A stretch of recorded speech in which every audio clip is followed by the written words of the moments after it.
ಇದ್ದೀವಿ masters. So ಇವತ್ತು ನಾವು ಈ ಧ್ಯಾನ ಮಾಡುವ ಮುಂಚೆ ಮನಸ್ಸಿನ ಬಗ್ಗೆ ಇನ್ನೊಂದು ಸ್ವಲ್ಪ ತಿಳ್ಕೊಂಡ್ರೋಣ. ಧ್ಯಾನಕ್ಕೆ ಮನಸ್ಸಿಗೂ ತುಂಬಾ ಹತ್ತಿರದ ಸಂಬಂಧ. ಆ ಮನಸ್ಸನ್ನ ಸ್ಥಿಮಿತದಲ್ಲಿ ಇಟ್ಕೊಳ್ಳೋದಕ್ಕೇನೆ ಧ್ಯಾನ ಮಾಡ್ತೀವಿ. ಮನಸ್ಸು ಯಾಕೆ ಸ್ಥಿಮಿತದಲ್ಲಿ ಇರಬೇಕು ಅಂತ ಅನ್ನೋದು ನಮಗೆಲ್ಲಾನು ಇವಾಗ ಗೊತ್ತಾಗಿದೆ. ಯಾಕೆ? ಶರೀರದ ಸಂಪೂರ್ಣ ಆರೋಗ್ಯ ಮನಸ್ಸಿನ ಮೇಲೇನೆ ಆಧಾರವಾಗಿದೆ. ಯಾರ ಮನಸ್ಸು ಚೆನ್ನಾಗಿರುತ್ತೋ ಅವರ ಭೌತಿಕ ದೇಹ ಸಹ ಅಷ್ಟೇ ಚೆನ್ನಾಗಿರುತ್ತೆ. ಅಂದ್ರೆ ನಮಗೆ ಬರುವ ಕಾಯಿಲೆಗಳೇ ಇರಬಹುದು, ಅಥವಾ ನಾವು ಜೀವನ ಮಾಡುವ ರೀತಿ ಇರಬಹುದು, ಪ್ರತಿಯೊಂದೂ ಮನಸ್ಸಿನ ಮೇಲೆನೆ ಆಧಾರ ಆಗಿರುತ್ತೆ. ಸೊ ಹಾಗಾಗಿ ಈ ಮನಸ್ಸೇ ನಮ್ಮ ದೇಹವನ್ನ ಸೃಷ್ಟಿಸಿರುತ್ತೆ. ಸೊ ಪ್ರತಿಯೊಂದು ಏನೇನು ನಡೆಯುತ್ತೋ ನಮ್ಮಲ್ಲಿ ಅದೆಲ್ಲನೂ ಮನೋದೈಹಿಕವಾದ ಸಂಬಂಧ.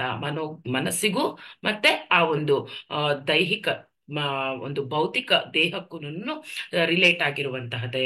ಸೊ ಈಗ ಯಾವಾಗ ಈ ಮನಸ್ಸನ್ನೋದು ಪ್ರಶಾಂತವಾಗಿರದೆ ಬೇಡವಾದ ಆಲೋಚನೆಗಳನ್ನ, ಬೇಡವಾದ ಭಾವನೆಗಳಿಂದ ಕೂಡಿರುತ್ತೋ ಅವಾಗ ಏನಾಗುತ್ತೆ, ನಮ್ಮ ಕೇವಲ ದೇಹ ಅಷ್ಟೇ ಅಲ್ಲದೆ ನಮ್ಮ ಆತ್ಮ ಚೈತನ್ಯವನ್ನ ಕುಗ್ಗಿಸುತ್ತೆ. ಯಾವಾಗ ಆತ್ಮ ಚೈತನ್ಯ ಕುಗ್ಗುತ್ತಲ್ಲ ಆಗ್ಲೇ ನಮ್ಮ ಭೌತಿಕ ದೇಹಕ್ಕೆ ಕಾಯಿಲೆಗಳು ಬರುವಂತಹದ್ದು.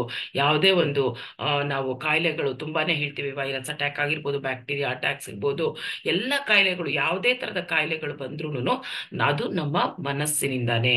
ಯಾವಾಗ ಮನಸ್ಸು ತಿಳಿಯಾಗಿರಲ್ವೋ ಆಗ ಆತ್ಮದ ಚೈತನ್ಯ ಶಕ್ತಿ ಕುಗ್ಗಿ ಹೋಗುತ್ತೆ. ಆ ಆತ್ಮದ ಚೈತನ್ಯ ಶಕ್ತಿ ಕುಗ್ಗಿ ಹೋದಾಗ ನಮ್ಮ ದೈಹಿಕ ಕಾಯಿಲೆಗಳು ಸ್ಟಾರ್ಟ್ ಆಗತ್ತೆ. ಸೊ ಹಾಗಾಗಿ ಎಲ್ರೂ ನಮ್ಗೆ ಒಂದು ಮುಖ್ಯವಾದ ಆಸ್ತಿ ಅಂತಂದ್ರೆ ಏನು? ಪ್ರಶಾಂತವಾದ ಮನಸ್ಸು. ಆ ಆಸ್ತಿನ ನಾವೆಲ್ಲಾನು ಮಾಡ್ಕೋಬೇಕು. ಬೇರೆ ಎಷ್ಟೇ ಆಸ್ತಿ ಮಾಡಿದ್ರು ಪ್ರಯೋಜನ ಇಲ್ಲ. ಈ ಒಂದು ಮನಸ್ಸನ್ನ ಸ್ಥಿಮಿತವಾಗಿ ಇಟ್ಕೊಳ್ಳುವಂತಹ ಒಂದು ಆಸ್ತಿ, ಮನಸ್ಸನ್ನ ಪ್ರಶಾಂತವಾಗಿ ಇಟ್ಕೊಳ್ಳೋದೇ ಒಂದು ದೊಡ್ಡ ಆಸ್ತಿ ಆಗಿರುತ್ತೆ. ಸೊ ಹೇಗೆ ಈ ಒಂದು ಭೂಮಿ ನೀವು ನೋಡಿರ್ಬೋದು, ಸಾಗುವಳಿ ಇಲ್ದಿರೋ ಭೂಮಿ ಹೇಗಿರುತ್ತೆ? ಫುಲ್ಲು ಕಳೆಗಳಿಂದ ತುಂಬಿಕೊಂಡಿರುತ್ತಲ್ವಾ, ಬೇಡವಾಗಿರೋ ಅನ್ವಾಂಟೆಡ್ ಗಿಡಗಳಿಂದ ತುಂಬಿಕೊಂಡಿರುತ್ತೆ. ಅದು ಚೆನ್ನಾಗಿರುತ್ತಾ ನೋಡಕ್ಕೆ? ಅದಿದ್ರೆ ಬೇರೆ ಬೆಳೆ ಬೆಳೆಯುತ್ತಾ? ಅಲ್ಲಿ ಬೇಕಾಗಿರೋ ಬೆಳೆಗಳು ಬೆಳೆಯುತ್ತಾ? ಬೆಳೆಯಲ್ಲ. ಅದೇ ತರ ಆ ಒಂದು ನಮ್ಮ ಮನಸ್ಸನ್ನ ಸಾಗುವಳಿ ಇಲ್ಲದ ಭೂಮಿ ಅಂತೆ ನಾವು ಮಾಡ್ಕೋಬಾರ್ದು. ಅದು ಕಳೆಗಳನ್ನ ಕಿತ್ತು ಬಿಡ್ಬೇಕು ನಾವು. ಯಾವಾಗ ಬೇಡವಾಗಿರೋ ಆಲೋಚನೆಗಳು, ಇಲ್ಲಿ ಕಳೆಗಳು ಯಾವುದು? ಬೇಡವಾಗಿರೋ ಆಲೋಚನೆಗಳು, ಬೇಡವಾಗಿರೋ ಭಾವನೆಗಳು, ಸರಿಯಲ್ಲದ ಭಾವನೆಗಳು, ಸರಿಯಲ್ಲದ ಆಲೋಚನೆಗಳು.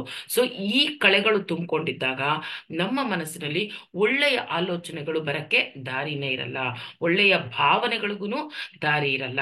ಹಾಗಾಗಿ ನಮ್ಮ ಮನಸ್ಸನ್ನ ಈ ಬೇಡವಾಗಿರುವ ಕಳೆಗಳಿಂದ ಮುಕ್ತವಾಗಿಡಬೇಕು ಅಂತಂದಾಗ ಧ್ಯಾನ ಅನ್ನೋದು ಅತಿ ಮುಖ್ಯ ಆಗಿರುತ್ತೆ ಮಾಸ್ಟರ್ಸ್. ಸೊ ಈ ಮನಸ್ಸನ್ನ ಶುಚಿಗೊಳಿಸ್ಕೋಬೇಕು ಶುಚಿಗೊಳಿಸ್ಕೊಂಡಾಗ್ಲೇನೆ ನಮಗೆ ಏನ್ ಸಿಗುತ್ತೆ?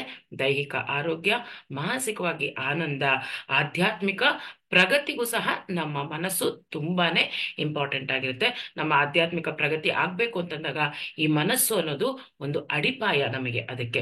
ಸೊ ಹಾಗಾಗಿ ಮನಸ್ಸನ್ನ ನಾವು ಯಾವಾಗ್ಲೂ ವಿಶ್ರಾಂತ ಸ್ಥಿತಿಯಲ್ಲಿ, ಸಮಾಧಾನಕರವಾದ ಸ್ಥಿತಿಯಲ್ಲಿ, ಆನಂದ ಸ್ಥಿತಿಯಲ್ಲಿ ಇಟ್ಕೋಬೇಕು.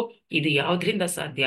ಕೇವಲ ಧ್ಯಾನದಿಂದ ಮಾತ್ರ ಸಾಧ್ಯ ಮಾಸ್ಟರ್ಸ್. ಸೊ ಹಾಗಾಗಿ ದಿನಾ ನಾವು ಮನೆಯನ್ನ ಹೇಗೆ ಶುದ್ಧಿಗೊಳಿಸ್ಕೊಂತೀವಿ, ಕ್ಲೀನ್ ಮಾಡ್ಕೊಂತೀವಿ, ದಿನೇ ದಿನೇ ಕಸ ಗುಡಿಸ್ಬಿಡ್ತೀವಿ ಅಲ್ವಾ, ಅವತ್ತಿಂದ ಅವತ್ತು ಕಸ ಗುಡಿಸ್ಬಿಡ್ತೀವಿ. ನಮ್ಮ ಮನೆ ಮುಂದೆ ಇರೋ, ಮನೆ ಒಳಗಿಟ್ಕೊಂಡಿರೋ ಆ ಕಸದ ಬುಟ್ಟಿಗಳನ್ನ ಅಷ್ಟೇ ಆವತ್ತಿಂದ ಆವತ್ತು ತೆಗೆದು ನಾವು ಕ್ಲಿಯರ್ ಮಾಡ್ಬಿಡ್ತೀವಲ್ವಾ. ತಿಂಗಳಗಟ್ಲೆ ನಾವು ಅದನ್ನ ಹಾಗೆ ಇಟ್ಕೊಂಡು ಕೂರಲ್ಲ. ಏನಾಗುತ್ತೆ? ಕಸದ ತೊಟ್ಟಿ ಹಾಗೆ ಇಟ್ರೆ, ಕ್ಲೀನ್ ಮಾಡದೆ ಹುಳಗಳು ಸ್ಟಾರ್ಟ್ ಆಗುತ್ತೆ, ಅದರಿಂದ ಮತ್ತೆ ಕಾಯಿಲೆಗಳು ಸ್ಟಾರ್ಟ್ ಆಗುತ್ತೆ. ಅದೇ ತರ ಪ್ರಕೃತಿ ವಿನಾಶನೂ ಆಗುತ್ತೆ ಅದರಿಂದ. ಸೊ ಅದೇ ತರ ನಮ್ಮ ಮನಸ್ಸನ್ನ ನಾವು ಯಾವಾಗ ಕ್ಲೀನ್ ಮಾಡದೆ ಇಟ್ಕೊಂತೀವಿ, ನಮ್ಮ ದೇಹ ಅನ್ನೋದು ಸಂಪೂರ್ಣವಾಗಿ ಹಾಳಾಗೋಗುತ್ತೆ, ನಮ್ಮ ಆತ್ಮಸ್ಥಿತಿ ಸಹ ಹದಗೆಡುತ್ತೆ.